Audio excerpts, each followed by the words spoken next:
Hello everyone, I'm the Quiet F, and this is my recap of Alya sometimes hides her feelings in Russian. So, without further ado, let's recap. Alya is coming to school, and all the students stare at her and gossip about how pretty she is. Her father is Russian, and she's at the top of the school, and also excellent at sports. On top of that, she's now going to serve as the student council treasurer. A guy approaches her and introduces himself as Ando, a second-year student. He was eager to meet Alya because of what her sister had said about her. He invites her to lunch with him, but she promptly refuses. He insists on at least getting her phone number, but she has absolutely zero interest in him. So she leaves him hanging and gets to school, but not without scolding him for using a necklace, which is against school rules, and everyone is baffled that Alya shot down the most coveted guy in school. She gets to her chair while everyone is looking at her and sees that Masachka is sound asleep. She kicks his chair and he wakes up. He kept watching anime until late at night, and she doesn't understand the point of staying up late and then snoozing through class. On top of that, he spent 2 more hours talking about the anime with a friend, so he went to bed at 3 AM, and Alya calls him insane. But he says if talking about her passions with no regard for the time is insane, then he'll gladly be called that. Alya then says something in Russian and tells Masachka that she said he looked pathetic. Masachka sits next to Alya because he forgot his chemistry book, but he's still sleepy during class. When the teacher asks him a question that he can't answer because he's not paying attention, Alya shows him a wrong answer on purpose, just to get him embarrassed and make herself look good while answering the question right. When he yells at her for making him look bad, she calls him a liar and says that same thing in Russian again. However, Masachka knows what she said, and she just called him a cutie twice. She speaks Russian again, saying that he's red as a baby, and he tries to hide that he's mad at her. When he was a kid, Masachka used to play with a Russian girl who lived near his grandpa's house, so he can understand spoken Russian pretty well. But he never thought it would lead to this weird situation where a cute girl would fawn over him in Russian, and he thinks that if he tells Alya the truth, she's probably gonna pass out of embarrassment. So he's not doing that. When the class is over, Alya scolds Masachka again, this time for using his phone, which is forbidden in school grounds unless it's an emergency. He says it is an emergency, because the free rolls on the gacha game he plays end in 10 minutes. He luckily pulls a rare character, but Alya takes the phone off his hand. He pulled Tsukuyomi, the Japanese goddess of the moon, and Alya wonders why her hair is silver instead of black. But Masachka doesn't care about that because she's cute. She gives him his phone back, saying in Russian that she also has silver hair and calling him a cheater, but she pretends she called him a video game junkie. During lunch, Masachka is eating with his friends, and Takeshi is complaining and wishing he was good with the ladies, but his friends ignore him. Then, the student council shows up, looking for seats. They are Alya, whose real name is Alisa, her sister Maria, who says she's gonna sit with her classmates, and Yuki. The guys fawn over Alya's sister, but Hikaru says she turns every boy down, saying she already has a boyfriend. But Takeshi wouldn't have a shot either way, and he hates the fact that Masachka hangs out with Alya and even calls her by her nickname. He says she's always napping at him, but it's better than not even talking, and he thinks they got close because they sit next to each other. Takeshi has his eyes on Yuki because she's more approachable, even though she's out of most boys' league. But Hikaru says she turns down more guys than Maria. He wonders if she's already been promised to someone because she's rich, and asks Masachka about it, but he plays dumb. He and Yuki cross eyes and she smiles, asking if they can sit with them, and they promptly agree. She and Masachka seem pretty comfortable around each other, and Alya asks her if they're friends. She says they've known each other since they were kids, because they studied together since preschool. Yuki says she wants to be friends with Alya, and she seems to like this idea. Takeshi and Hikaru leave the table, and Yuki leans closer to Masachka, asking if he had considered her offer to join the student council, but he's not interested. She thinks he'd be a great fit because he has experience on that, since he was the vice president when they were in middle school, and she was the president. But he only did it because she asked him to, and she says he was good at it. Later, Alya says she's surprised that Masachka and Yuki are friends, because she would never think a girl would want to be his friend. He asks her if she herself is not his friend, and she says she is, but she gets a bit nervous and pretends she has something to do at the student council room, and she walks away with a big smile on her face. At night, Masachka is dreaming of when he was a kid, and he meets the Russian girl at the playground. They sit together and talk in Russian about how pretty the sunset is. When they're about to leave, they say goodbye to each other. The girl kisses him on the cheek and he wakes up. Back then, he studied Russian like crazy so he could talk to the girl, but now he can't even remember her name. The next morning, Masachka gets to school early because it's his and Alya's day to clean the room, so he erases the board and puts the chairs in the right place. When Alya gets there, surprised that he woke up early for once, He was already done, so she says she's going to erase the board after the morning classes. He notices her sock is dirty, and she says it was a truck that splashed her on her way to school, but she has spare socks, so it's okay. She also asks him if he's willing to enter the student council, but he insists he's not interested. She wants to say something else, but doesn't. She starts taking her sock off, and Masachika has to turn away, and she thinks this is a good opportunity to tease him. She asks him to grab her spare sock on her locker because she's barefoot, and he does it. Then she asks him to put the sock on for her, and he's shocked. She says it would be a treat for him, and he agrees. In Russian, she says it would be a treat for her as well, and he wonders why she says weird stuff in Russian about him, and thinks maybe it's her way of exposing herself without breaking her perfect girl persona. She says he's a coward and she'll put on the sock herself, but Masachika gets to work. She puts it on while she's embarrassed and squirming, and when he's done,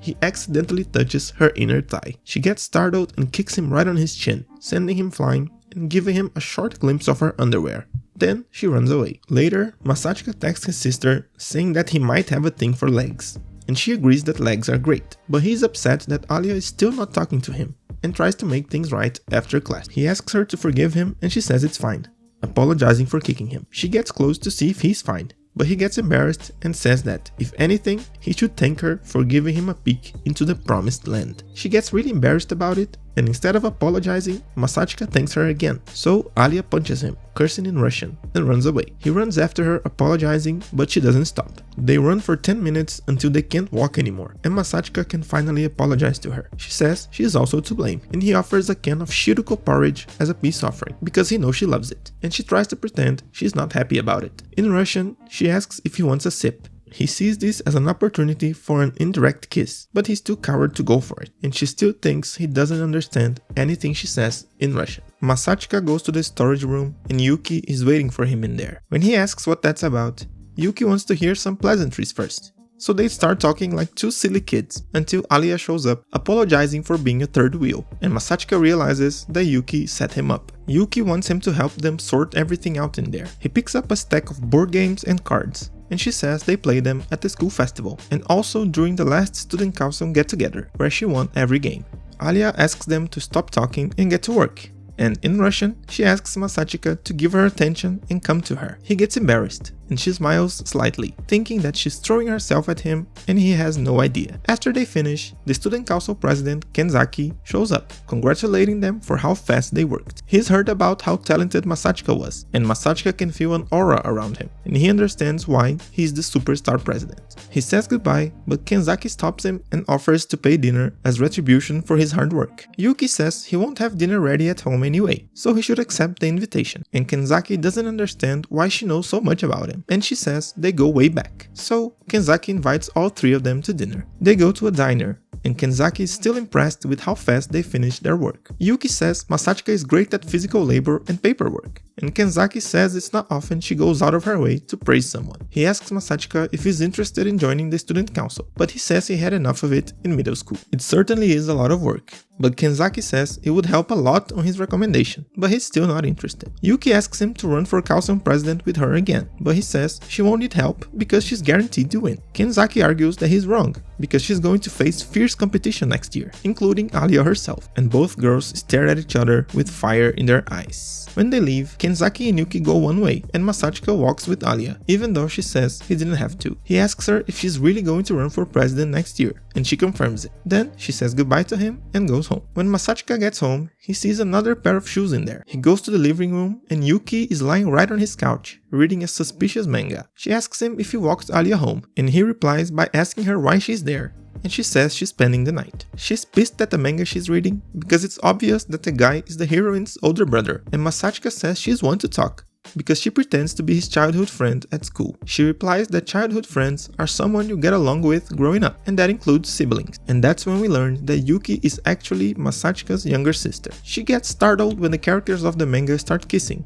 and they are actually brother and sister. Masachika thinks they might be step-siblings or something, but Yuki says these scenes are only good when they are blood-related. The next day, Yuki wakes up Masachika by climbing on top of him, saying that he should be glad his little sister is waking him with love and warmth, but he just calls it domestic violence. She says next time she's going to hide under his bed and grab his leg as he gets up, and he just asks her to get off him. She tells him to wake up already because today he has a date with his little sister. They go to the movie theater, and Yuki loved it so much that she wants to rewatch it right away, but Masachika stops her because they have to go shopping. Yuki wants to buy a summer dress, but she's almost going broke from buying merch, and the dress she wants costs 15,000 yen. While they browse, Masachika asks her if she's also seeing a silver something in the corner of her eye, and she confirms it. She even changed her hair to look like she does in school, because she noticed it long before he did. She kind of has a sixth sense for detecting the gaze of people she knows. Masachika asks her how they're going to handle it, but she just walks up to Alya and says hi. She says she just spotted them and didn't find the right opportunity to say hi, but she was clearly lying. She was also shopping for clothes, and Yuki asks her if she had lunch already, which she denies, so she invites her to go eat with them. Masachika is not sure they should take her to the restaurant they're going, because it's going to be a problem for her. Yuki asks her if she dislikes spicy food, and she says no, so it won't be a problem, because they're going to a restaurant that serves spicy ramen, so she should join them. Masachika decides to be straight with her and says that the place serves super spicy food, and she doesn't have to go if she doesn't feel like it. Alya thinks he has a problem with her presence, but he says that's not it, so she goes with them. The place is called H0t, and Alya is not sure it's a good idea to eat in there, because it has hell right in the name, and even in the dishes' names as well. But she's not gonna chicken out. She just needs a moment to process all of that. They get inside and Alya can't even understand what the dishes are. Yuki explains that the Pool of Blood Hell is a ramen with red soup, and it's the least spicy option on the menu. Masachika and Alya think they should go with the Pool of Blood Hell, because they can't go too adventurous with the order when it's their first time at a restaurant. And Yuki decides to order the same thing. Alya notices that she's dressed quite boyishly, and she says she wanted a change of pace on her private time, which makes Alya look suspiciously at Masachika. Yuki decides to tease them by saying she was in bed with Masachika in the morning, and she borrowed his shirt. He tries to explain by saying she just showed up at his place, entered his room, and jumped on him all by herself, but of course Alya doesn't buy it. The waiter brings in the food, and Alya is terrified just by looking at it. The other two are feeling fine while eating, and Alya is trying to hide the fact that it's so spicy it hurts. She even calls for help in Russian. But when Masachika asks her if she's fine, she says it was good. She keeps asking for help in Russian, and Yuki asks her if she's enjoying it. She says it's delicious, so Yuki suggests she tries the Devil's Tear, a seasoning that makes the food even spicier, and Masachika realizes she's doing that on purpose. Alya doesn't back down and puts a drop of it on the food, but she almost breathes fire after eating it. Afterwards, they go to a park, and Masachika says Yuki just ran off to buy something. Alya doesn't want to confess she's not okay, so Masachika offers to buy her some ice cream, which she eats with much pleasure. He asks her why she wants to be student council president, and she says she does because she does. She doesn't need a reason to aim higher. She doesn't have a running mate and says she doesn't need one, but the school rules say you need to have one in order to run. She says she'll just find a random person, and in Russian, she asks Masachika to run with her, and he remembers something that happened with Yuki when she was a kid. Alya asks him if he has plans, because she wants him to help her buy clothes. He asks her if this is not too private for them, because buying clothes together implies a close relationship. But Masachika realizes Alya doesn't have friends to go shopping with, so she doesn't understand it, and he decides he's going to help her. While she browses, she starts spiraling, wondering if Masachika thinks she doesn't have a chance of becoming president, and she gets pissed at him for nothing. She enters the dressing room and realizes Masachika might hear her change, so she asks him to move further away. She finishes changing and thinks she looks pretty. When she's about to show Masachika, she gets scared because he might not react the way she wants, but she pulls herself together and opens the curtain. Masachika says she looks more elegant and feminine, and even prettier than usual. She quickly closes the curtain and gets on the floor screaming, because Masachika complimented her way more than she thought he would, and he's also pretty embarrassed after saying all of that to her. She had no idea he could compliment a girl like that, and thinks that he might have practiced with that because of Yuki. She remembers Yuki was wearing boyish clothes, so she tries doing that as well. And Masachika says she looks cool, because she's more hot than cute, so it fits her. She starts showing him a lot of different outfits. Cute ones, pretty ones, sexy ones, and she feels really good hearing him compliment her like that. Then, she decides to go with an outfit that's more revealing, but she's sure he's going to like it. But when she shows it to him, Yuki is also there, and they both agree she looks daring. She gets inside the dressing room again and just wishes to disappear in Russian, while Masachika translates it to Yuki, who says she's just a big baby. They take the train home, and Masachika and Yuki say goodbye to Alya. She's still embarrassed after wearing that skimpy skirt and wonders what they thought of her. But then her brain gets too busy thinking about why the both of them got off the train at the same station. Well, that was the video. I hope you enjoyed it. Don't forget to like it and subscribe to the channel. Also, hit the notification bell so you won't miss anything new. And I'll see you on the next video. Bye bye.